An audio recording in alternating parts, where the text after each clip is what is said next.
Hello दोस्तों, welcome to math गुरु।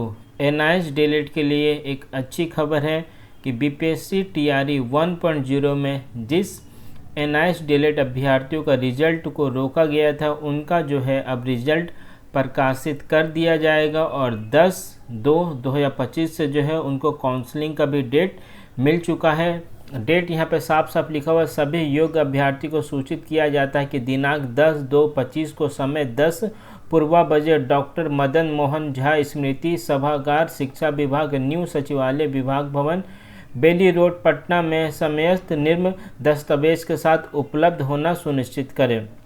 तो सबसे पहले यहाँ तो ये जो मेन कन्फ्यूज़न यहाँ पे एनआईएस डीएलएड के अभ्यर्थी को हो रहा है 6 नंबर पॉइंट में, तो इसमें ऐसा कोई घबराने की बात नहीं है। सुप्रीम कोर्ट का जजमेंट भी इसी तरह का से दिया गया है कि 10/8/2017 से पहले जो भी अभ्यर्थी किसी स्कूल में पढ़ा रहे थे उसको प्रूफ करने के लिए एक दस्तावेज लेके जाना होगा। लेकिन रेगुलर डीएलएड के थ्रू एक अफवाह उड़ाया जा रहा है टेट से रिलेटेड और 2011 का एनसीटी का गाइडलाइन का हवाला दिया जा रहा है, तो उसके लिए आप लोगों को घबराने की कोई भी ज़रूरत नहीं है।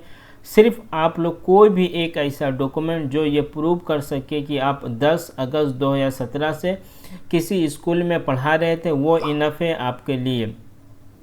दूसरा सवाल यहाँ ये उठ रहा है कि कौन कौन से अभ्यर्थी जो है वो डॉक्यूमेंट वेरिफिकेशन में जाएंगे। तो ऐसे अभ्यर्थी जिनका कटअप से अधिक मार्क्स आया था वो सारे अभ्यर्थी जो है डॉक्यूमेंट वेरिफिकेशन यानी काउंसलिंग की प्रक्रिया में ज़रूर भाग लें।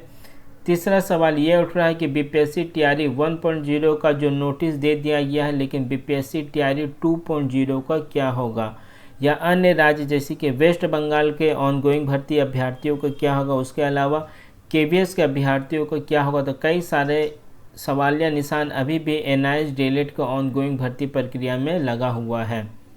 जिस तरह से दीपक सर के द्वारा जानकारी दिया गया है, खासकर बिहार का पूरा ऑनगोइंग वाला मैटर दीपक सर और उनके टीम के द्वारा देखा जा रहा है, तो उनके द्वारा जो जानकारी प्राप्त हुआ है कि जल्द ही जिस तरह से बीपीएससी टीआरई 1.0 का हमें इस तरह का नोटिस और काउंसलिंग डेट देखने को मिला है, बहुत ही जल्द यानी फरवरी महीने में ही जो है हमें बीपीएससी टीआरई 2.0 का एनआईएस डीएलएड के अभ्यर्थियों का रिजल्ट भी देखने को मिल जाएगा। थोड़ा सा और धैर्य रखिए, क्योंकि राज्य सरकार नहीं चाहती कि वो किसी भी कानूनी लफड़े में पड़े या कोई भी मामला जो है सुप्रीम कोर्ट या हाई कोर्ट एक बार फिर से जाए, जिससे पूरा का पूरा भर्ती प्रक्रिया में कहीं ना कहीं उसका प्रभाव देखने को मिले। तो बेफिक्र रहिए, जिस तरह से आज बीपीएससी टीआरई 1.0 का नोटिस इशू करके जानकारी दे दिया गया है भर्ती प्रक्रिया में शामिल होने के लिए, उसी तरीक़ा से पूरा का पूरा उम्मीद है कि मैक्सिमम से मैक्सिमम इस महीने के अंदर बीपीएससी टीआरई 2.0 का भी हमें इस तरह का नोटिस देखने को मिल जाएगा। उसके बाद से कुछ और अफवाह ये उड़ रही है कि हो सकता है कि पैनल को रीपैनल किया जाए बीपीएससी टीआरई 2.0 के लिए, तो ऐसा कुछ भी नहीं होने वाला है, क्योंकि जब एनआईएस डीएलएड को भर्ती प्रक्रिया से बाहर किया गया था उस समय जो है आपका एनआईएस डीएलएड के जितने भी क्वालिफाइड कैंडिडेट थे उनका सीट को रिजर्व रख लिया गया था। तो पैनल का रीपैनल होने का कोई सवाल ही पैदा नहीं होता। सीट का रिजर्व रखने का एग्जांपल मैं आप लोगों को दिखाता हूँ। मान लीजिए रोल नंबर 1 से लेकर 10 के बीच में जो है 7 नंबर रोल नंबर का जो कैंडिडेट है वो एनआईएस का कैंडिडेट है और उसने जो है मेरिट लिस्ट में उसका कटअप से अधिक मार्क्स है, तो वहाँ पे बिहार सरकार ने उस 7 नंबर रोल नंबर का जगह पे किसी अन्य अभ्यर्थी को वो सीट अलाउ नहीं किया था। वो क्या किया, उसने उस सीट को ही रिजर्व रख दिया, यानी उस पोस्ट में किसी का ही रिक्रूटमेंट नहीं हुआ।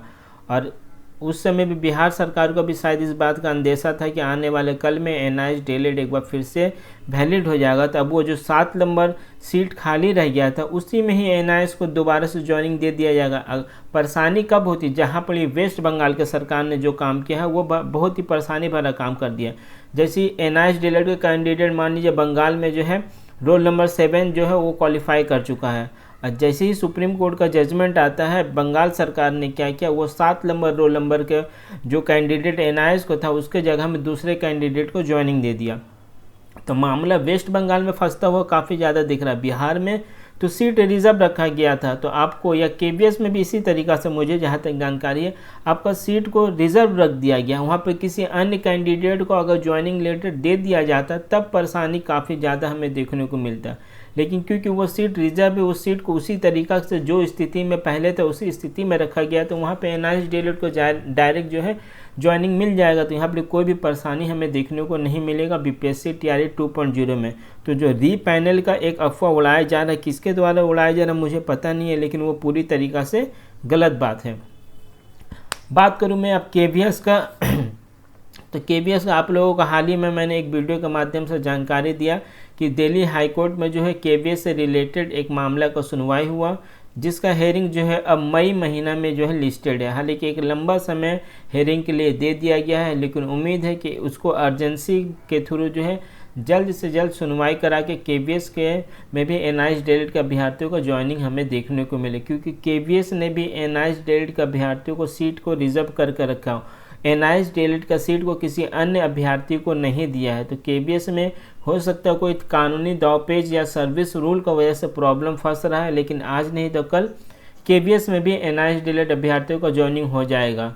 अब बात करूं मैं वेस्ट बंगाल का मैंने आप लोगों को बता ही दिया कि किस तरह का परेशानी हमें यहाँ पर देखने को मिल सकता है। हालांकि 2000 से प्लस सीट अभी भी वेस्ट बंगाल में खाली है, लेकिन वो सीट जो है खास करके 20-22 रेगुलर डीएलएड के लिए रिजर्व करके रखा गया था, जिसका हेयरिंग हमें 10 तारीख को सुप्रीम कोर्ट में देखने को मिलेगा, जिसमें एनआईएस डीएलएड का भी ऑलरेडी आईए टैग किया हुआ है। तो देखते हैं 10 तारीख को क्या होता है। अगर 20-22 रेगुलर डीएलएड वाले वो केस जीत जाते हैं और वेस्ट बंगाल प्राइमरी बोर्ड जल्द से जल्द यानी 2 से 3 दिन के अंदर कोई अगर रिक्रूटमेंट प्रोसेस या नया मेरिट लिस्ट 20-22 के लिए पब्लिश कर देती है, तो फिर एनआईएस के लिए काफ़ी ज़्यादा मुश्किल हो सकता है। अगर 20-22 वो केस हार जाती है तो कहीं ना कहीं एनआईएस के लिए उसको जो है फ़ायदा हो सकता है, क्योंकि 2000 सीट अभी भी खाली है, जिसमें से आराम से एनआईएस डीएलएड कैंडिडेट को ज्वाइनिंग लेटर दिया जा सकता है। मैं बात करूँ बीपीएससी टीआरई 3.0 का, तो उस केस का हेयरिंग जैसा कि आप लोगों को पता है 19 तारीख को सुप्रीम कोर्ट में ऑलरेडी लिस्टेड है। अब 19 तारीख को हेयरिंग होता है या नहीं होता है ये तो हमें 19 तारीख से थोड़ा दिन पहले यानी 19 तारीख का लास्ट में जो फ्राइडे आएगा उसी दिन हमें पता चलेगा। तो मुख्य जो था, और 11 तारीख को आपको उत्तराखंड वाला मामला पता ही है आपको। उत्तराखंड सरकार तो पूरी तरीक़ा से सौतेला रवैया एनआईएस डीएलएड के खिलाफ अपनाई हुई है। सुप्रीम कोर्ट का जजमेंट आ जाने के बाद, हाई कोर्ट का जजमेंट आ जाने के बाद, उसके बावजूद भी जो है एनआईएस को नहीं ले रही है। तो खैर 11 तारीख को उत्तराखंड का हेयरिंग भी हमें देखने को मिल जाएगा। मुझे जहाँ तक उम्मीद है 11 तारीख को ही जो है बीपीएससी का भी मामला सुप्रीम कोर्ट में देखने को मिल सकता है और वेस्ट बंगाल वाला मामला भी देखने को मिल सकता है, क्योंकि तीनों ही सिमिलर मैटर है। तो थोड़ा सा और वेट करना होगा ऐसे अभ्यर्थियों का जिनका रिजल्ट नहीं आया है। बीपीएससी टीआरई 1.0 का अभ्यर्थी जिनका मेरिट लिस्ट के ऊपर है, उनको बहुत बहुत कॉन्ग्रेचुलेसन। एक लंबी लड़ाई लड़ने के बाद आपको ये जीत मिली है। तो उम्मीद करता हूँ जब आप लोग स्कूल में एज अ टीचर जाइएगा तो बच्चों को जो है सही राह दिखाइएगा। जो सच्चाई का पार्ट है, आप अपने खुद का स्ट्रगल भी बच्चों को बोल के ये बता सकते हैं कि सच्चाई जो है छुप सकता है, लेकिन सच्चाई कभी हार नहीं सकता। आज नहीं तो कल सच्चाई की जीत होगी। तो ये आप अपना खुद का एक एग्जाम्पल देके बच्चों को एक अच्छा मोटिवेशन और एक बेहतर जीवन जीने के लिए प्रेरित करते हैं अपने खुद का एक पर्सनल एक्सपीरियंस के थ्रू। तो खैर जो भी है एनआईएस डीएलएड से रिलेटेड या टीचिंग एग्जाम से रिलेटेड कोई नया अपडेट आएगा तो मैं आप लोगों को देने का कोशिश करूँगा। चैनल पर नए हैं तो चैनल के साथ बने रहें। Thank you.